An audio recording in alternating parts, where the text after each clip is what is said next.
It's Austin Powers, Dr. Phil, Donald Trump. But I believe we're being joined by John Di Domenico, actor. No. He's Deborah. Deborah, it's me, President Trump. You're so lucky to have me on your show today. John wasn't available, so I thought I'd come by and show off my cover of Los Angeles magazine. They love me. They love me in LA. Isn't it crazy? It's amazing. Mr. President, I love how you said show off your cover. You've never changed because I interviewed you way back when I was starting out my career in the 90s. You're the same guy. And you looked absolutely fantastic. You really looked amazing. And I can say that because I had two beauty pageants. Well, I did. I had to give them up to be president, the greatest president in the history of presidents. Isn't it amazing? I'm speechless. Now I'm going to talk to that other guy in your head, John Di Domenico. I'm absolutely speechless, and I'm sure my engineer is too, because you've got him dead on. Gosh, how do you do that? I've been doing him quite a while. I've been doing him since like 2004. I met him back in 1990, and he'd always been rolling around in my head. So I lucked out many years ago. Okay, I got to ask this. A guy like you meet Donald Trump. Are you thinking, I'm going to do him one day? I mean, what goes on in the head of an impersonator? Honest to God. I was in the Northeast. I was in Philly, New York, Atlantic City, and I first started working for him in Atlantic City. And when I got to meet him, I just thought, this is a really interesting guy. You know what I mean? And I like big characters like Dr. Phil. What were you thinking? And I like bigger characters. That's kind of who I am, my personality. So, like Austin Powers, baby. Yeah. Yeah. And Dr. Evil. So those were very defining kind of characters. And when I met Trump, I was like, here's this big, physically large guy, very interesting, constantly in the press. And then in 2004, right after the first season of The Apprentice, my New York agents called me and said, "Hey, are you doing Trump yet?" And I said, he's been rolling around in my head for years. And I went in for an audition. It was a voiceover. I ended up booking it, and it was for him. Oh. So I became the voice of Donald Trump at the Taj Mahal for the boardroom game, which was essentially a ripoff of The Apprentice. You know what I mean? So I recorded like hundreds of hours of hello, everybody. Hello, blue team. Hello, green team. You did a fantastic job. You did a horrible job. You're hired. You're fired. And then they ran it through a computer, and they had some live people in Atlantic City doing the game. And I was on the phone because I was so busy. I couldn't make it to Atlantic City. I'm working on a big deal. So that was like the very first time I ever did Trump professionally was for Trump. And then the first time I ever appeared on television was for Trump because he was unavailable, and I had to do another Apprentice thing. So all these weird things kept happening and really kind of made the impression, kind of built the impression and made it much stronger for me. Gosh, Mr. President, do you remember when I met you back in Atlantic City? This was in the 90s, and I was covering your 3 bankruptcies. And I asked you a funny question, like how you were going to live on the $450,000 allowance they were giving you during your bankruptcy. It's amazing that you know the specific amount I was given. That's incredible. You remember that. It wasn't enough, but you remember that, and I appreciate that. Right, but I got to know you through that. And I remember you would call the little TV station I worked at, and you'd say, "Bring Deborah. I want to talk to her." And you wanted to show me your bigger and better food court. It was always bigger and better. Do you remember that? Always. I always make it better. I always, like Mar-a-Lago right now, it's the greatest club in the entire country with the best chocolate cake. No one has chocolate cake the way we have chocolate. And we've improved it. We've made it chocolatier. Isn't it amazing? Even more chocolate than before. Bigger chunks of chocolate. Wow. When he became president, I'm talking to John now. When you became president, you must have been thinking, oh, man, I'm going to have some work at least for the next 4 years and beyond for sure. Right? I mean, what was that like for you? You must have been booked solid because I know you do corporate events. You do everything. Why don't you tell my audience a little bit about the work you do where you show up to do all these impersonations and voices. I mean, let's face it, you've been everywhere. You've been on Stern, you've been on TV, national TV, news shows. Conan. Wow. Yeah, all these shows. Yeah, I set out to be an actor in New York, and I was doing off Broadway and off Broadway and doing all these things and getting TV and film work. And I was also a stand-up. This is all like late 80s through the 90s. And, I know you've spoken to many actors, and it's really tough. It's a grind. Yeah. And somebody got me a corporate booking. Someone saw me somewhere. I ended up doing my very first corporate gig for Sony at Walt Disney World at the Swan. And I was like, oh my God, they flew me first class. They picked me up in a limo. I made a lot more money than I'd ever made just doing theater in a basement in New York City. And I thought, wow, like I'd really like to do this. So I started doing less and less public stuff, doing a lot more corporate stuff, but keeping all my characters in. And then when I would get called in for a commercial or a TV thing, which I wasn't really pursuing, that was just gravy. But I always kept the characters, expanding the characters. And then because I kind of focused on, Trump and Dr. Phil and all these things, I ended up getting like movies, these parody movies that were really popular in the 2000s. So I started ending up back in film again. And then going back to what you just asked about Trump, when Trump announced in June, I think it was June of 2015, I was one of the few people doing him. So wow, I was just lucked out. Like within a week, Fox News called me. I spent 2 years on Fox on Red Eye. At the same exact time, Conan's people called me. I became the Trump on Conan for 5 years, which was an incredible run. I ended up on Kimmel, Chelsea Handler. I got picked up by an Australian TV show called Planet America, which I'll be back for the 5th season, just supplying the voice. I ended up on a podcast called Trumpcast. And then I ended up in England doing This Morning. So all these things, just because I stuck with this one particular character with all my other characters. And it was one of these things where, Uta Hagen, I think, said, or Stanislavski, or as an actor, it was like an actor prepares, like be prepared. And I was prepared. I had hundreds, thousands hours of improv, thousands hours of writing. I'd already developed the makeup and everything. And that's how I ended up on things like the Los Angeles Magazine and movies and TV shows. I just was really prepared for that character, but it wasn't all that character. It's all the other preparation, So it's been great. Have you ever done Trump for Trump? Like, I mean, can't Melania call you up and say, hey, could you come for his birthday? I mean, is that kind of the thing happened yet or no? Well, you're like one of his really good friends had an unofficial inauguration party. I can't say his name, but they brought me and my Melania in to host that inauguration party. There were 6 billionaires at this party. And it was I never experienced. I mean, I've done some very high-end events, but this specific individual was pretty cool.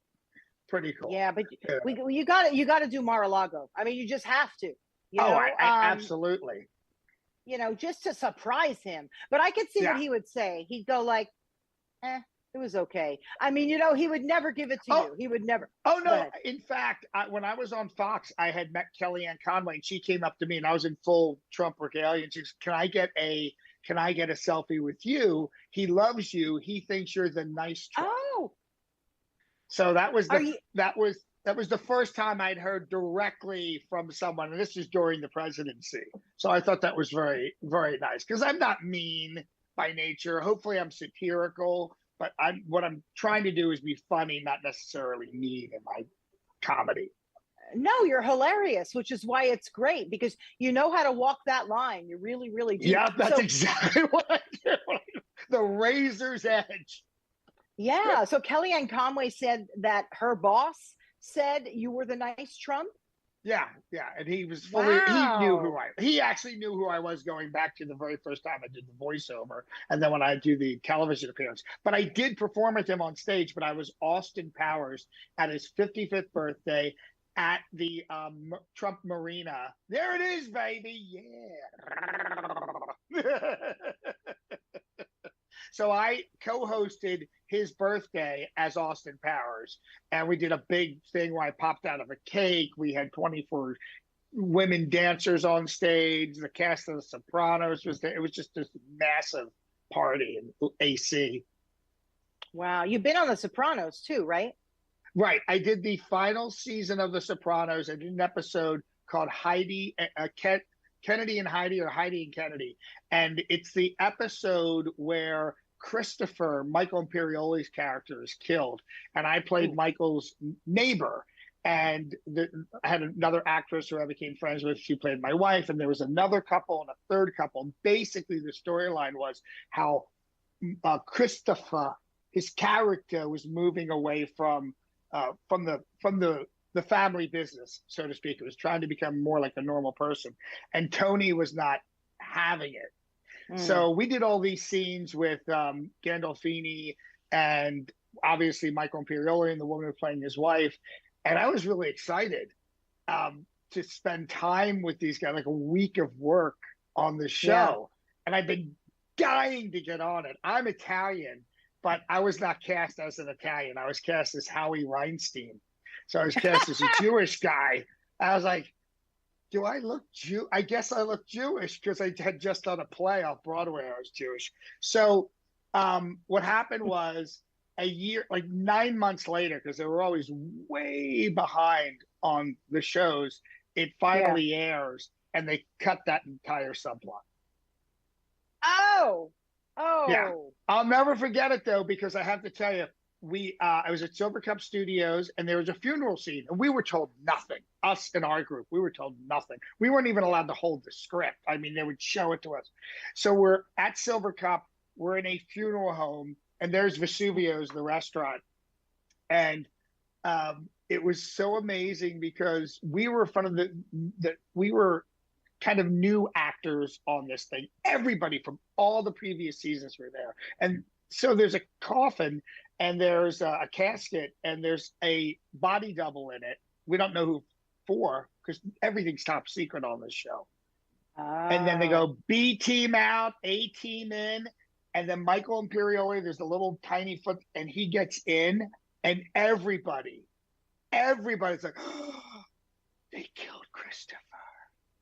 It was unbelievable. And then 9 months later, you're sworn to secrecy. But 9 months later, it was so cool. I was so honored. Even though it was cut, I still get the residuals since 2008, which I'm so happy for. I tell you, honey, those residuals really add up, because I was in that whole Nightmare on Elm Street series. And honey, when I get that 25 cents, I mean, it is making my... Am I right? It is making your... It doesn't even cover the postage.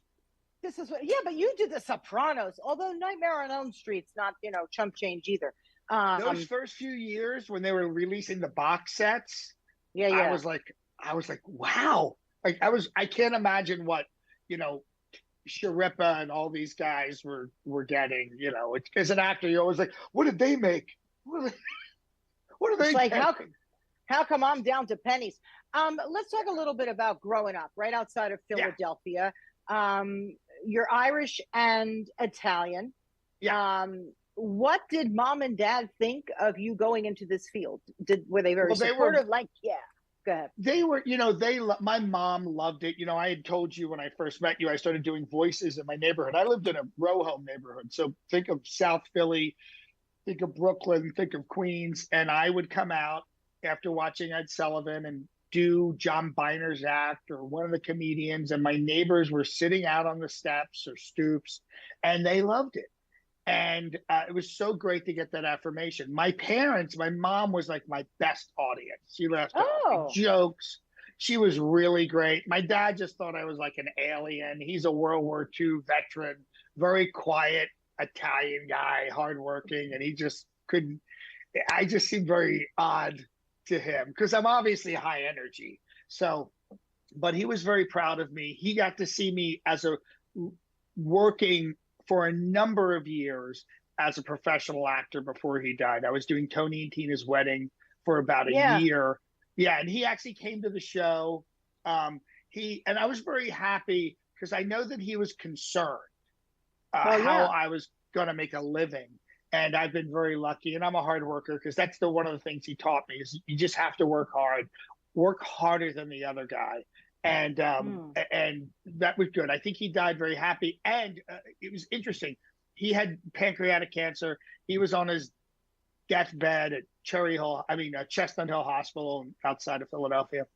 And I came to visit him, and he was out of the room. They were testing or something. And it was a Monsignor from the Vatican who was next to him. And he said, and I'm going to cry, but he said, your father's very proud of you. He talks about you all the time. And I was like, my dad is talking about me. He goes, yeah, he's very proud that you're an actor and you're doing what you wanted to do. And it was like, it almost knocked me over that this priest from the Vatican is relaying a message to me. He was also sick in the hospital, about my father, Wow. who really was not very communicative in any way. And saying something like that, I kind of burst into tears. Yeah, and isn't it amazing? All these years later, you still get teary-eyed Oh, when the something emotions like that come happens. just right up. So Yeah, but I got to tell you, people in high places, if you got some priest from the Vatican coming in, to talk to you, that's pretty impressive, I have to say. But I have to make a comment about Italian parents, because I'm Italian on both sides. And right. They never really tell you what they're thinking. And you're like, no, they hello, don't. did you see that? Did you like it? Yeah, it's okay. And you go to a relative's house and they're like, oh, Debbie, your father was telling us. And I'm thinking, what? I didn't even think he noticed. Something about that generation and culture where I think they didn't want you to be a big shot. Do you know what I'm saying? Yeah, and it's interesting because kids today, and I'm not all parents do, but I think it's the opposite. You're so special. You're so amazing. You can do, it's like, It's what? Totally... I didn't do anything. I'm making coffee. I'm a barista. It's like, come on, I'm not that special. You're participation right about that. awards. Yeah. Right. Oh my God! Don't get me started. I have 3 sons. Don't get me started on that. Yeah. You really had to work hard to get my dad to say anything. Obviously, to me, which he never said. It was always through other people. I was being communicated through emissaries. Like you said with your relatives. Yeah. What were some of the voices that you did early on that really stuck? Because I know you've done Nixon. Look, you've done a whole a buffet of voices. If you want to just sort of go down there for a moment with me. Absolutely. Well, I watched Ed Sullivan. That was the variety show.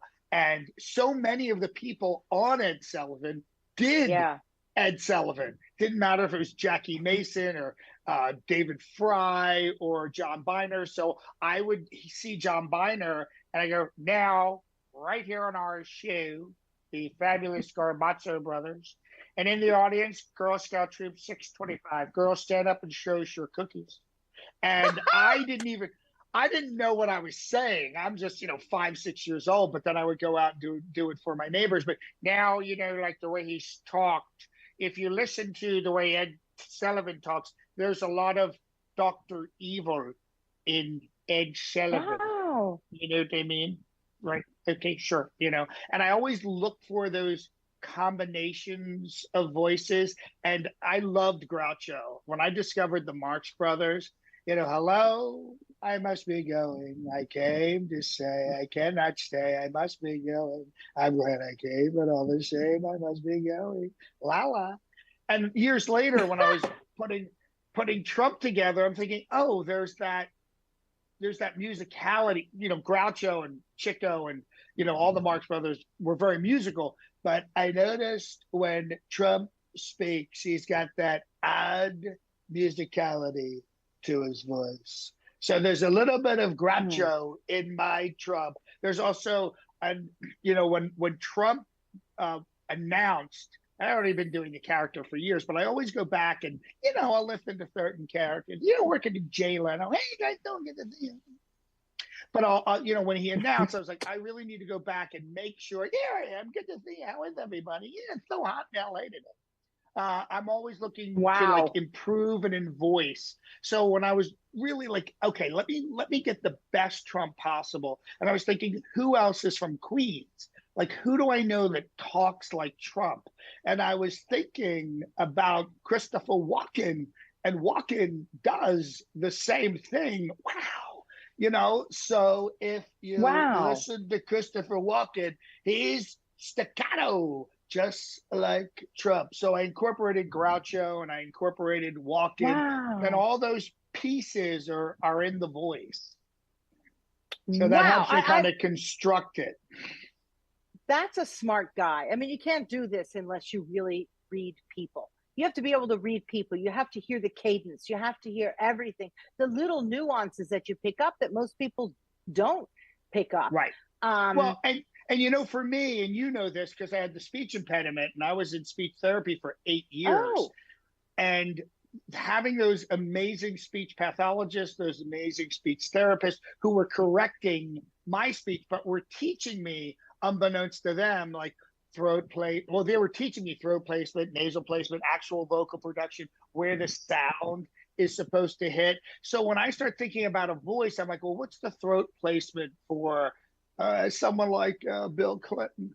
You know what I mean? Like, is he nasal at all? Hey, how you doing? Good to see you, Deborah. You look great. So with someone, Trump's the perfect voice in the sense that, you've got to think about the throat placement.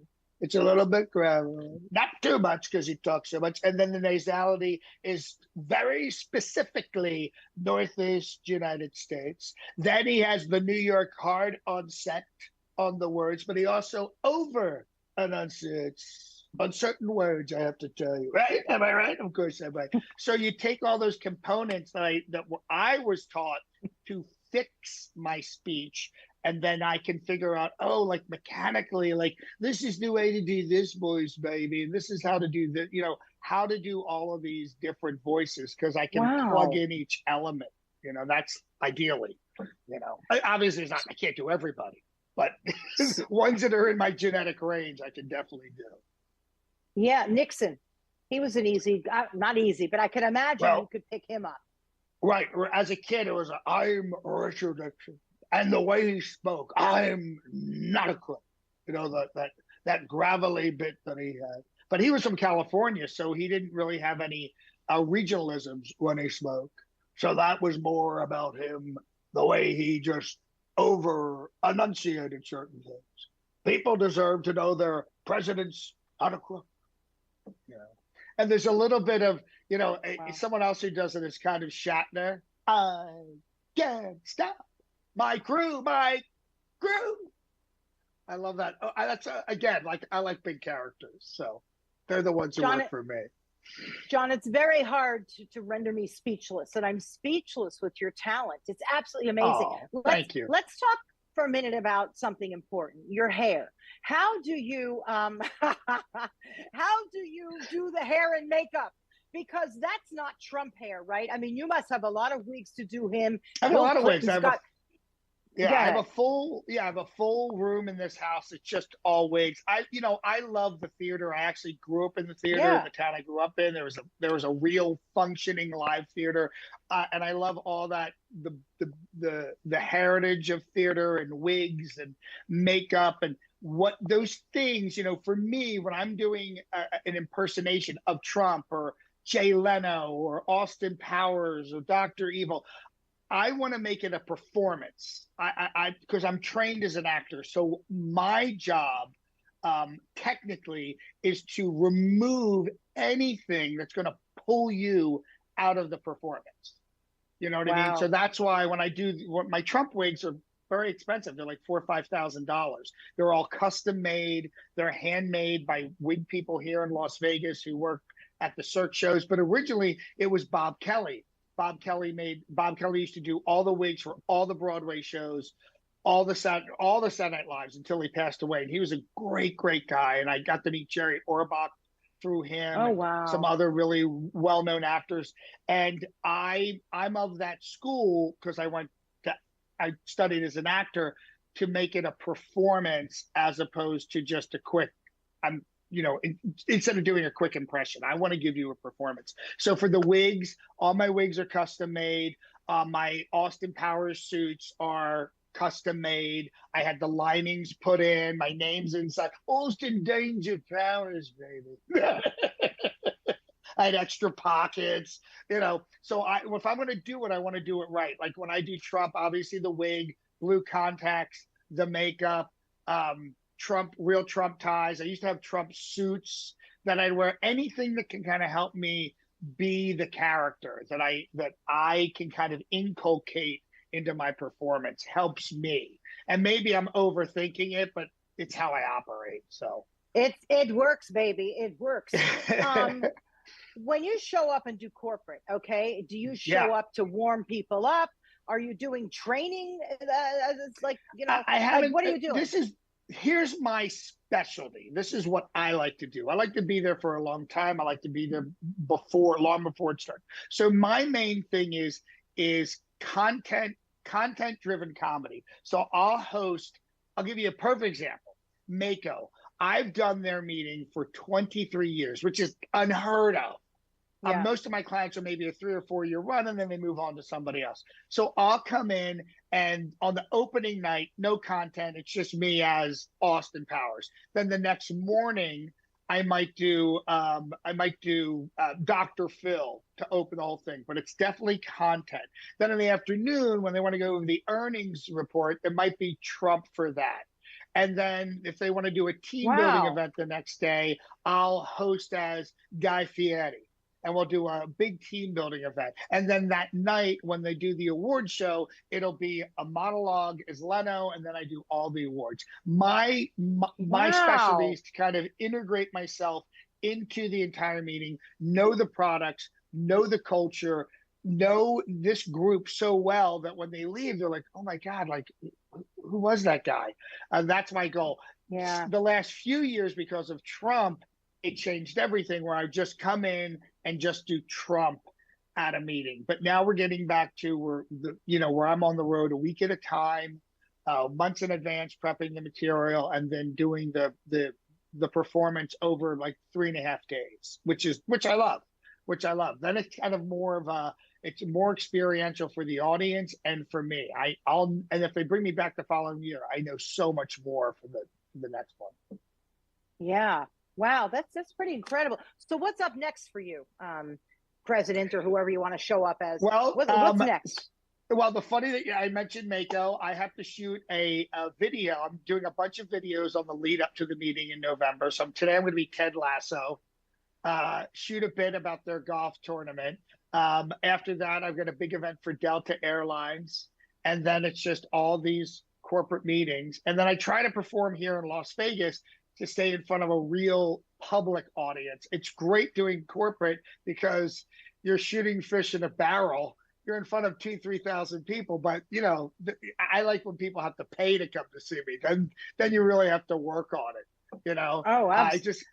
Yeah, sorry about that. Yeah, and I'm going to be back for Howard Stern for my 3rd season as Trump. Which is really interesting because those two used to be friends. I don't know if they're still friends, but I think as time went on, I think Howard Stern has turned a little bit on his views of Donald Trump. So yes, and right? I hear about it from Stern listeners. I've had people find out that I'm on Stern alert. Tell Howard that most of his listeners love Trump and stop picking on him. I'm like, okay, I'll call Howard. I'll call Howard, baby. You won't believe it. Yeah. Oh, can you do Stern? Because he would be interesting to do. Yeah, his vocal range is too low for me.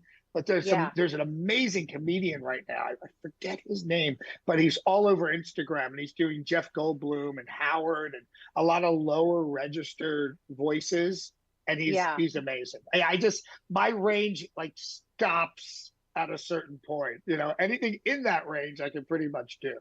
So, well, I am so appreciative of you for coming on our show. First of all, I want to tell our audience we met on an airplane. Right? I don't even remember. Where were we flying back from? We were going somewhere. And were we coming back from Tampa? Were we coming back from Tampa? That was it. I was down in Sarasota. And I had just done And I had just done Trump I was a keynote at that event. Yeah, and I was on a plane and I was just curious. You were next to us, and I'm like, well, who are you? And then we started talking, and I think we just talked the whole time back. And I thought, We did. wow, Remember the people in front of us are like, oh, didn't they have a screaming kid or something? I don't know. Like, oh, right? I think so. They wanted us to be quiet because the lady had a baby. Us to be quiet to so the kid could scream. It made perfect sense. That wasn't going to happen, but we sort of became fast friends. And I was like, I got to have you on. And you're like, yeah, why not? So I think then you looked me up like, all right, is this lady for real? So I really appreciated it. It was sort of one of those chance meetings. And now I love that. I love that kind of stuff. Me too. I really do. And I remember your husband said something, and I was like, wow. And he got up, and I said to you, your husband's got a great voice. And you're like, he should.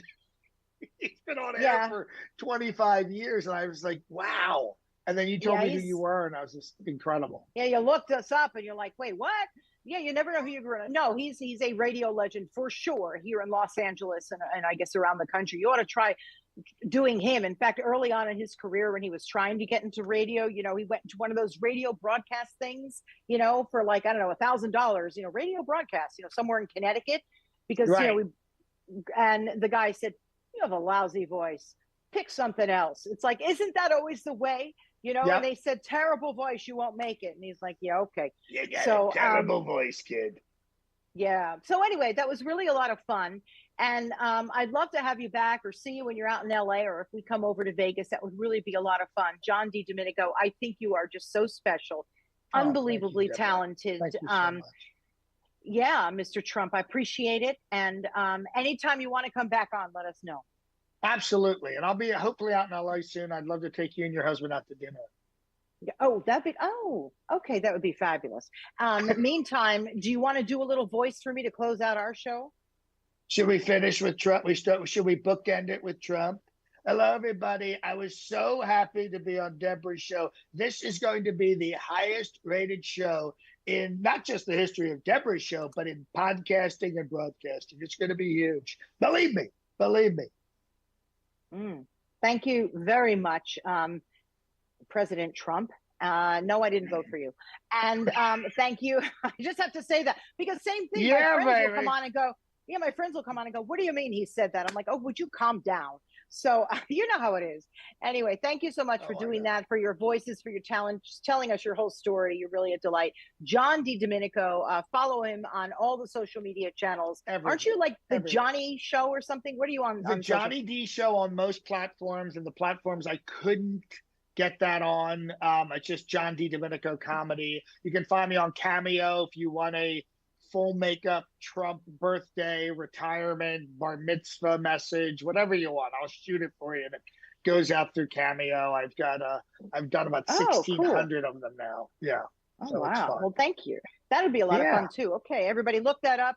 John Di Domenico, thank you so much. President Trump, Austin Powers, Jay Leno, Dr. Phil, all of you who came on my show today, I appreciate it.